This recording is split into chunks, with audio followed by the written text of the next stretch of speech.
Vedant's Wellness Center, where food become your medicine. Call 905-944-664.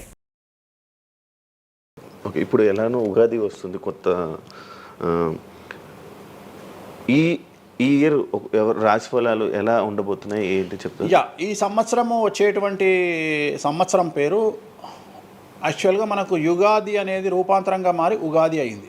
యాక్చువల్గా యుగాది అది ఉగాదిగా మారింది. ఈ సంవత్సరము పేరు శ్రీ విశ్వ వసునామ సంవత్సరము. ఈ సంవత్సరానికి అధిపతి రవి అంటే సూర్యుడు. సో ఈ సంవత్సరము ఎలా ఉండబోతుంది ఓవరాల్ సంవత్సరము అంటే, రవి అంటే రాజు, రాజకీయాలు, పబ్లిసిటీ, ఈ మూడు రవి కమాండ్ చేస్తాడు. అంటే ఈ సంవత్సరము బాగా బాగా బాగా ఎఫెక్ట్ అయ్యేటువంటి వాళ్ళలో రాజకీయ నాయకులు నెంబర్ 1 పొజిషన్లో ఉన్నారు. దేశాలు ఉన్నాయి అంటే దేశాల మధ్యన, రాష్ట్రాల మధ్యన యుద్ధ వాతావరణము, రాజుల మధ్యన వైరము, రాజులకు ప్రాణగండము, రాజులకు కారాగార వాసము, ప్రకృతి వైపరీత్యాలు, మరీ ముఖ్యంగా అగ్ని ప్రమాదాలు, విమాన ప్రమాదాలు, పడవ ప్రమాదాలు, రైలు ప్రమాదాలు, సో అనుకోని ప్రదేశాలలో అగ్ని ప్రమాదాలు, అలాగే సునామీ హెచ్చరికలు, అలాగే నగరాల్లో విపరీతమైన వర్షపాతము, అండ్ మరీ ముఖ్యంగా ఈ సంవత్సరం విడాకుల సంఖ్య చాలా ఎక్కువ. అలాగే వీటిలో పాజిటివ్ తీసుకుంటే ఆడవారికి విపరీతమైన రాజయోగము అంటే ప్రాముఖ్యత అనేది ఈ సంవత్సరం ఆడవారికి పెరుగుతుంది. అలాగే 25 సంవత్సరాల నుండి 35 సంవత్సరాల యువతలో ఎక్కువగా కార్డియాక్ అరెస్ట్లు అంటే చనిపోవడము, అలాగే కన్ను లేదా చర్మానికి హార్ట్, లివరు సంబంధించినటువంటి ఏదైనా ఒక వైరస్ బాధించే అవకాశము. సో ఇవన్నీ కూడా ఈ సంవత్సరం ఉన్నాయి. దీనికి కారణం షష్టగ్రహ కూటమి అని మీనరాశిలో ఏర్పడుతోంది. సో షష్టగ్రహ కూటమి 2019 డిసెంబర్లో ఏర్పడ్డప్పుడు మనకు కరోనా వచ్చింది. అలాగే ఈ సంవత్సరము మార్చ్ 30వ తేదీ 2025 సంవత్సరంలో మనకు మళ్ళీ షష్టగ్రహ కూటమి మీనరాశిలో ఏర్పడుతోంది.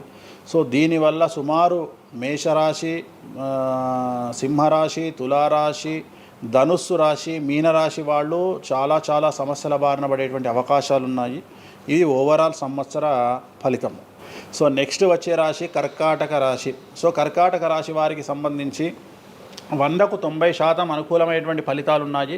10% సమస్య ఏమిటి అంటే, మే 9, 2025 నాడు గురువు వ్యయంలోకి వస్తూ ఉన్నాడు. మిథున రాశి ప్రవేశం అనేటువంటిది గురువు వ్యయంలోకి వస్తూ ఉన్నాడు. అది ఒక్కటే ఒక సమస్య కనిపిస్తూ ఉంది. సో 90% చాలా అనుకూలంగా ఉండబోతూ ఉంది. అష్టమ శని వెళ్ళిపోతుంది. 9వ ఇంట్లోకి శని భాగ్యస్థానంలోకి వస్తున్నాడు.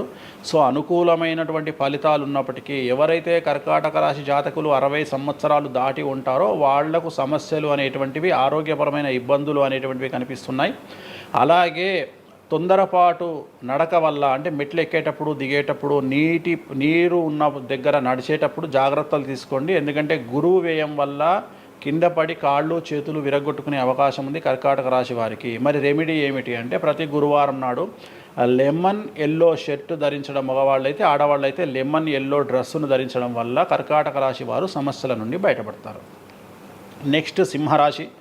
సో సింహరాశి జాతకులకు అష్టమ శని ప్రారంభమవుతూ ఉంది. ఖచ్చితంగా అన్ని రంగాల వారికి, చిత్ర పరిశ్రమ వారికి, టీవీ రంగం వారికి, మీడియా రంగం వారికి, రాజకీయ నాయకులకు, వ్యాపారస్తులకు, అన్ని వర్గాల వారికి సమస్యలు ఉంటాయి. న్యాయ వ్యవస్థ పరంగా న్యాయపరమైన చిక్కులుంటాయి, సంచలనాలు నమోదవుతాయి, మీడియాకి ఎక్కే అవకాశం ఉంది. సమాజంలో చెడ్డ పేరు, తల్లి తండ్రి లేదా భార్య భర్త తరపున ఎవరికైనా ఒకళ్లకు ఆరోగ్యపరమైన ఇబ్బందులు ఏర్పడే అవకాశం ఉంది. కాబట్టి ఖచ్చితంగా ధన నష్టం ఏర్పడుతుంది. అప్పులు చేయాల్సినటువంటి పరిస్థితి గోచరిస్తూ ఉంది సింహరాశి వారికి. మరి రెమెడీ ఏమిటి అంటే, తిరునల్లార్ శనీశ్వర ఆలయంలో ప్రత్యేకమైన శని పూజ నిర్వహించుకోవడం ద్వారా సమస్యల నుండి బయటపడేటువంటి అవకాశాలు కనిపిస్తూ ఉన్నాయి. సో నెక్స్ట్ వచ్చిన రాశి కన్యారాశి. సో కన్యారాశి వారికి 6వ ఇంట్లో నుండి శని వెళ్ళిపోతూ ఉన్నాడు. ప్రజెంట్ శని 7వ స్థానంలోకి వస్తూ ఉన్నాడు. సో చాలా అనుకూలమైనటువంటి ఫలితాలు ఉంటాయి. నూతన పదవి, నూతన ఉద్యోగము, ఉద్యోగంలో ప్రమోషన్లు, కోరుకున్న చోటకి బదిలీలు, వ్యాపారంలో అన్ని రూపాయలకు ఎక్కువగా సంపాదించడము, స్త్రీలకు కోరుకున్న దానికంటే ఎక్కువ ధనం రావడము, భార్యాభర్తల మధ్య అన్యోన్యత, విద్యార్థులకు ఉత్తీర్ణత శాతం పెరగడము, అలాగే విద్యార్థులకు వీసాలు ఏర్పడము, కోరుకున్న ప్లేస్మెంట్స్ దొరకడము, రైతులకు 2 పంటలు అధిక దిగుబడి రావడం, ఇవన్నీ కూడా కన్యా రాశి వారికి కనిపిస్తున్నాయి. రెమెడీస్ అవసరం లేదు, ఈ సంవత్సరం చాలా బాగుంది.